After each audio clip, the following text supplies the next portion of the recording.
Jadi belajar tasawuf bukan diakal-akali. Orang yang mengakal-akali tasawuf dia akan mentok, nanti bilang tasawuf itu ribet. Ya. Sama ahli fikih belajar ilmu hadis, kata dia ribet. Hadis saja harus dipretelin. Emang kalau ribet terus tak berhenti? Kata ahli hadis, ahli tasawuf itu ribet. Masa percaya sama kalam dalam mimpi? Kata siapa? Ahli. Akhirnya setelah itu muncullah ahli hadis plus sufi. Dia ahli hadis plus sufi. Contoh, ada yang kenal Imam Kusyasy? Orang Betawi ngasih nama anaknya Kosasih. Ah, itu dari Kusyasy. Imam Kusyasy, imam di Madinah, itu megang 40 tarekat dan dia muhaddis. Sanad hadis saya ke beliau. Beliaulah ya, kita ngambil sanad melalui guru-guru kita, ada yang disebut ilmu maratib as-sab'ah, martabat 7. Itu dari ahli hadis. Gak ribet. Ya. Maka Bapak Ibu yang dimuliakan Allah, ilmu tasawuf itu tidaklah sulit kalau dibuka dengan kuncinya. Kuncinya ilmu tasawuf apa? Cuma 2 geriginya. At-tasdiq wa taslim. Apa kuncinya? Tasdiq, taslim. Tasdiq percaya, percaya itu di kolbu, taslim dengan ruh. Ruh itu menyerahkan total kepada Allah Subhanahu wa ta'ala. Maka ilmu tasawuf bukan ilmu akal, bukan juga ilmu fisik. Ilmu tasawuf bukan bicara wiridannya berapa. Ya, wiridan itu masih belum, dia masih tarekat zahir. Ya, mohon maaf. Wiridan itu thariqah. Beda syekh, beda thariqah. Kalau tasawuf gak berubah-ubah, thariqah boleh berubah. Boleh dicek. Syaziliyah yang di Mesir, Syaziliyah yang di kampungnya Imam Syazili, Syaziliyah yang di sini, beda nggak amalannya? Beda. Coba ya cek. Yang sama paling cuma wirid asas. Astagfirullah 100, la ilaha illallah 100, sallallahu ala Muhammad 100, lalu subhanallah subhanallah azim, itu paling. Selebihnya ada perbedaan-perbedaan. Kenapa? Karena thariqah itu berubah, revisinya ada setiap masa. Di Mesir ada Syekh Ali Jum'ah, ada Syekh Yusri, itu gurunya sama, tapi kumpulan zikirnya ada yang nambahin, ada yang tidak. Di sini pakai hizib bahar enggak? Hizib bahar. Syekh Ali Jum'ah nambahkan, Allahumma sakhir lana asy-syamsa wal qamar kama sakhartahuma li sayyidina Muhammad. Ada enggak di hizib bahar kita? Enggak ada. Ditambahin oleh beliau. Jadi kalau wiridan itu akan berubah-ubah. Ya. Mohon maaf, thariqat Qadiriyah. Pasti ada yang orang Qadiriyah yang hadir. Qadiriyah yang saya kenal dulu enggak ada zikir 165, zikirnya cukup 11 atau kalau mau serius 100. Tapi Syekh Ahmad Khatib Sambas, beliau mengajarkan muridnya 165. Maka disebutlah Qadiriyah wan Naqsyabandiyah. Di tempat yang lain beda lagi. Ah, itu jalan. Tapi kalau tasawuf enggak berubah. Bapak Ibu yang dimuliakan Allah, ini sering saya sampaikan. Ini yang paling mudah sebelum baca yang pertama. Kita ini sudah bertasawuf tanpa disadari. Contoh, kita bilang ke anak, nak yang ikhlas ya, jangan pamrih. Itu adanya di kitab fikih, akidah atau tasawuf? Di mana Pak? Tasawuf apa fikih? Ya, Kita ngomong ke anak, nak, yang penting kamu jujur. Ayah tidak marah. Jujur itu ada di kitab mana? Tasawuf, fikih apa tauhid? Tasawuf. Benar? Oke. Kita ngomong ke orang ketika dapat musibah, isbir, kamu yang sabar ya. Sabar itu di kitab mana?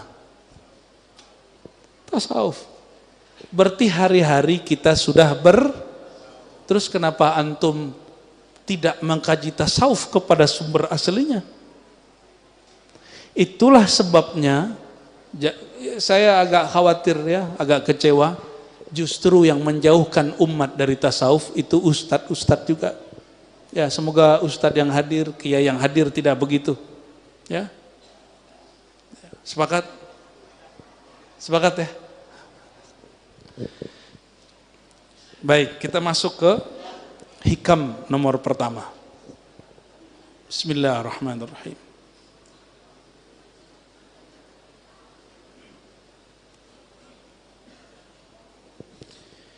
Min alamatil i'timad alal nyandar ke dalam dirinya sendiri. Jadi mengandalkan diri, bukan mengandalkan Allah. Dia bergantung kepada dirinya, bukan kepada Allah. Ini juga syirik khafi. Ini juga syirik khafi. Apa ciri-cirinya, indikatornya, tanda-tandanya apa? Nuqsanur raja, berkurangnya rasa harap kepada rahmat Allah, berkurangnya keyakinan, indah wujudiz zalal, ketika terjebak kepada kemaksiatan. Zalal di situ tergelincir pada maksiat. Ini contoh. Malam tadi tertidur tidak tahajud, subuhnya tidak pede berdoa. Oke. Pernah ngalamin begitu? Itu tanda beramal kepada tahajud, bukan kepada Allah. Emang Tuhan saat tahajud dengan Tuhan saat kita nggak tahajud sama atau beda? Sama nggak? Beneran nih? Bener nih? Kalau lagi haji umroh, yakinnya apalagi depan multazam, yakin doanya dikabulkan. Tapi kalau lagi di Mampang, doanya nyangkut di pohon. Rasanya begitu. Kenapa? Begitulah Ustaz. Kalau saya lagi di Mekah, rasanya Allah dekat. Emang kalau di Mampang Allahnya lain? Allah di Masjid Al-Istiqmal, benar? Allah yang di Masjid Nabawi, Masjid Al-Haram sama atau beda? Benar? Serius? Terus kenapa Allahnya berubah-ubah? Allahnya yang dekat atau antum yang menjauh? Jangan-jangan. Yang ada, kalau antum di Mampang, suasana hatinya tidak fokus. Sehingga terasa jauh. Kenapa? Amalnya sedikit. Ya. Kalau lagi di Masjidil Haram, amalnya banyak. Saya mau tanya, mohon maaf. Emang Allah akan melihat kedekatan seseorang melalui amal yang belum tentu diterima itu? Itu amal antum di sana juga belum tentu diterima, di sini juga belum tentu diterima, sama kok. Haji umroh, haji sekali seumur hidup wajibnya, umroh juga sama. Sedangkan sholat berapa kali sehari? Harusnya orang habis sholat lebih yakin dia daripada habis haji. Kenapa? Haji cuma sekali Pak, wajibnya. Kalau sudah haji sekali, yang keduanya sunat apa wajib? Kalau habis sholat zuhur kemarin, besok sholat zuhurnya wajib nggak? Ya, teman saya ada yang agak nggak tahu keblinger tuh apa ya. Udah sholat zuhur belum? Udah kemarin. Udah sholat isya belum? Udah kemarin. Kita serius, dia canda. Bapak saudara bukan Allah. Kenapa ada hadis begini? Salasu da'awat la turad. Ini hadis sahih. 3 doa yang tidak pernah ditolak. Nomor 3-nya, dan ini disetarakan dengan 1 dan 2. Orang puasa, saimun hatta yuftir, sampai dia berbuka. Yang kedua, imamun adl. Yang ketiga, mazlum, doaul mazlum wa in kana kafiron, doa orang dizolimi meskipun dia kafir. Nih perhatikan, orang kafir dizolimi, dia lupa kalau dia lagi kafir itu. Jadi ada orang ateis disiksa sama orang, apa dia? Semoga Tuhan menyiksamu kembali, padahal dia ateis. Lupa kalau dia ateis. Ya. Ada dosen kita di Ciputat dulu, ya, dosen dari dosen kita juga malah nggak percaya takdir, tapi nggak dapat rezeki anak, keceplosan, mungkin ini sudah takdirku. Ujung-ujungnya balik. Alam bawah sadar dia begitu. Cuma gagah-gagahan kalau di kampus kan keren kalau bilang takdir gak ada, ya kan?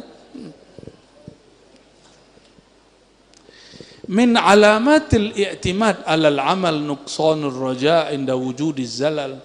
Ciri-ciri orang yang imannya itu masih akan naik turun, belum imannya itu subut, tetap. Kalau dia tidak soleh, keyakinannya berkurang. Kalau dia soleh, keyakinannya mantap. Sepertinya kebanyakan kita diajarkan begitu. Banyak-banyak beramal supaya doanya mustajab. Emang kalau nggak beramal, doa nggak mustajab. Tuh orang kafir gimana? Dizolimi, doanya mustajab. Wa in kana kafiron, meskipun dia kafir. Ini hadis begini kan menunjukkan ada asrar di situ. Ada asrar di situ. Apa asrarnya? Allah itu gak bergantung sama amal orang. Allah itu bergantung dengan zonnya orang. Itu kaidah ada di Sahih Bukhari. Ana inda zanni abdi. Itu sahih atau tidak sahih? Ada di Sahih Bukhari loh itu. Allah berkalam dalam hadis qudsi, aku berdasarkan zonni abdi, bukan inda amali abdi, bukan berdasarkan amal zahirnya hambaku. Hati-hati, ini masih koma. Kalau begitu gak usah tahajud dong, NTPA namanya itu ya. Gak begitu memahaminya. Masih ingat ada ungkapan an-niyah afdal minal amal. Ada itu? Kerja hati, amal hati namanya niat, itu lebih tinggi daripada amal jawareh, amal tubuh. Makanya Allah itu mengatakan celaka bagi orang yang sholat karena baru zohirnya. Di kolbunya ternyata ada riya dan melalaikan waktu.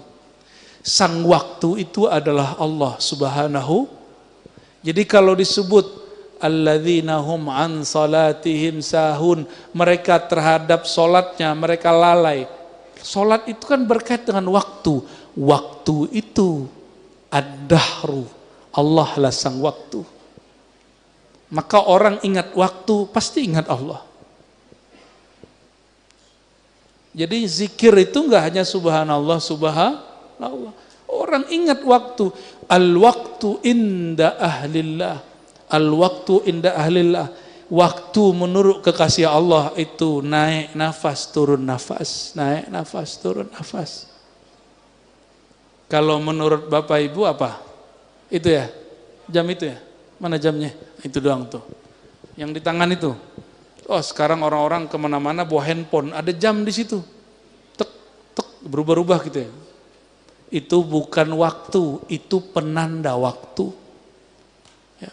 Bisa jadi jam kita beda. Jam berapa nih? 9:30, coba cek jamnya, benar nggak? Cek Pak, jamnya berapa?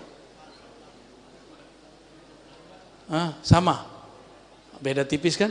Tuh, waktu ngikutin jam ini atau ini ngikutin jam waktu yang sebenarnya?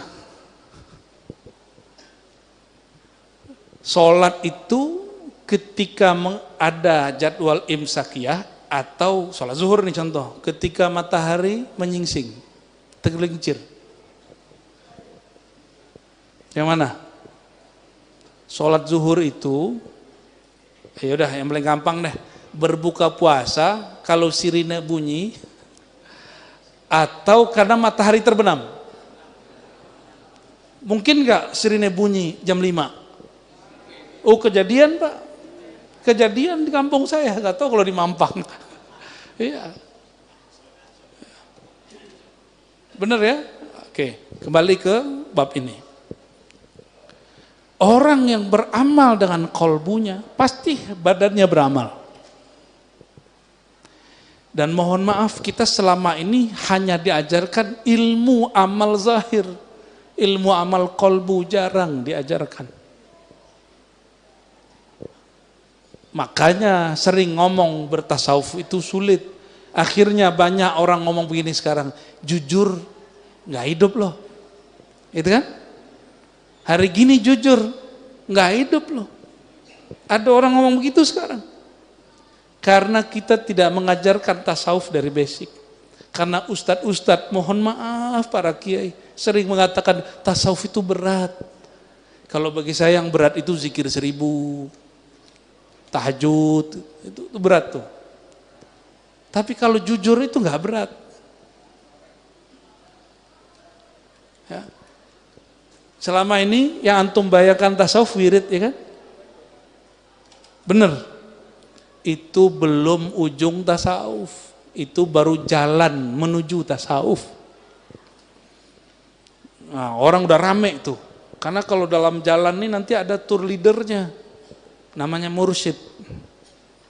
Mursyidnya meninggal tengah jalan, berebut jadi sopir, berebut jadi tour leader.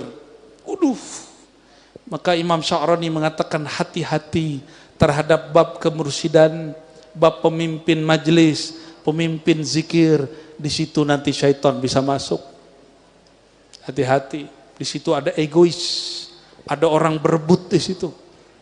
Ya, sudah banyak. Dan itu bukan hanya terjadi di Indonesia, terjadi dari masa ke masa.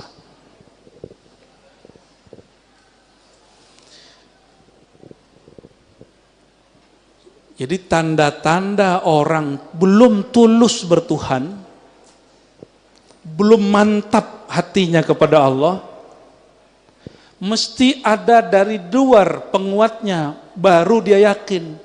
Bukan dari dalam, bukan dari kolbunya. Ini bahasa yang, ini jangan salah paham. Kalau lagi maksiat, lagi taat, Tuhannya sama nggak? Orang maksiat, orang taat, Tuhannya sama atau bukan? Bener, tersesat loh. Bener nggak? Ya. Makanya orang maksiat nggak boleh putus asa. La taqnatu. Ya. Jangan kamu berputus asa dari rahmat Allah.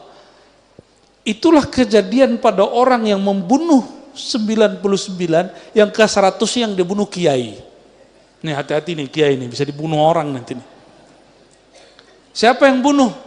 Orang mau tobat, dia bilang, Pak Kiai, saya ini sudah bunuh 99 orang.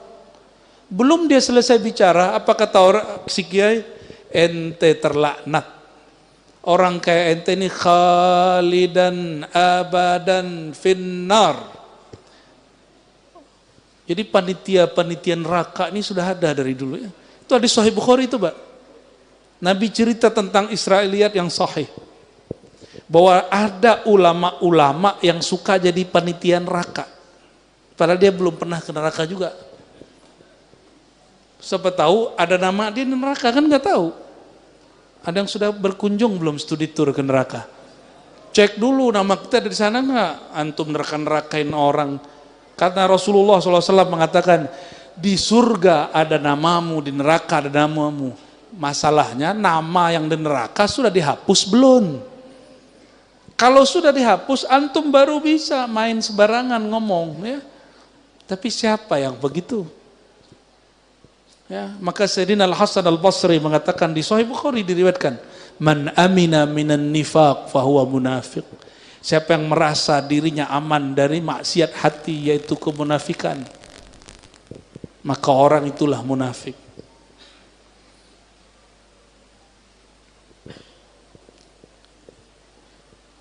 Oke, pertanyaannya diulang lagi ketiga kali nih. Tuhan saat maksiat, Tuhan saat taat, sama atau bukan? Benar. Tuhannya penyihir dengan Tuhannya ahli bertauhid yang berdoa dengan zikir, sama atau bukan? Terus kok bisa penyihir lebih ampuh daripada ahli zikir? Karena si penyihir yakin ahli zikir sibuk sama angka. Belum, kurang 3. Ijazah dari 2 aneh harus sekian, kalau kurang nggak ampuh. Sibuk sama angka. Padahal angka itu cuma membantu frekuensi kolbu. Mungkin di angka sekian sama lisannya sejalan dengan kolbunya, itu yang disebut dengan muwafaqah. Ya, baru dia nyambung.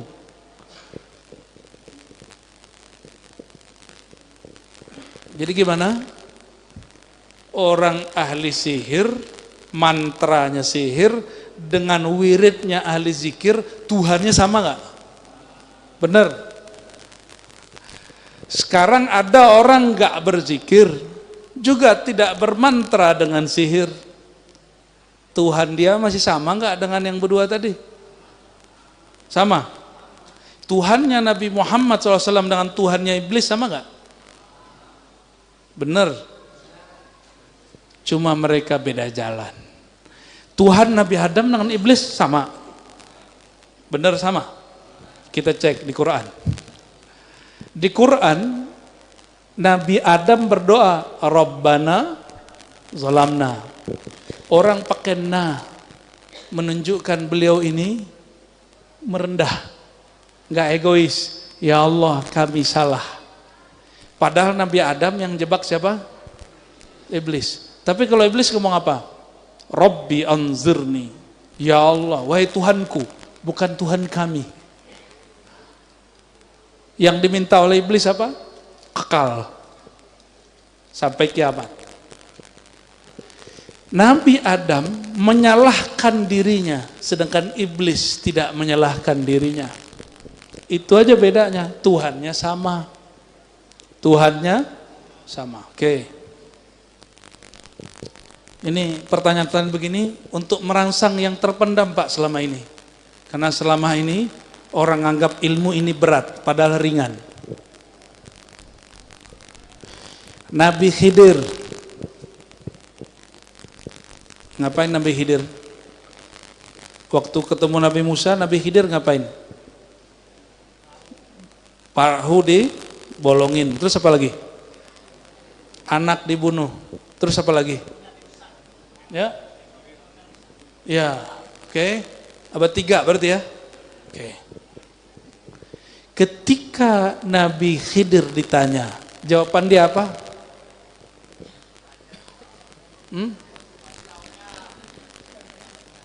Oh bukan. Jawaban dia tentang ilmu hakikat ini. Wa ma fa'altuhu. Gimana ayatnya? Tidaklah aku melakukan itu dari perintah diriku. Tapi nggak nyalahin Allah. Padahal Nabi Khidir, Nabi Musa sama-sama faham bahwa itu hakikatnya adalah Allah. Coba perhatikan, ini adab orang bertasawuf.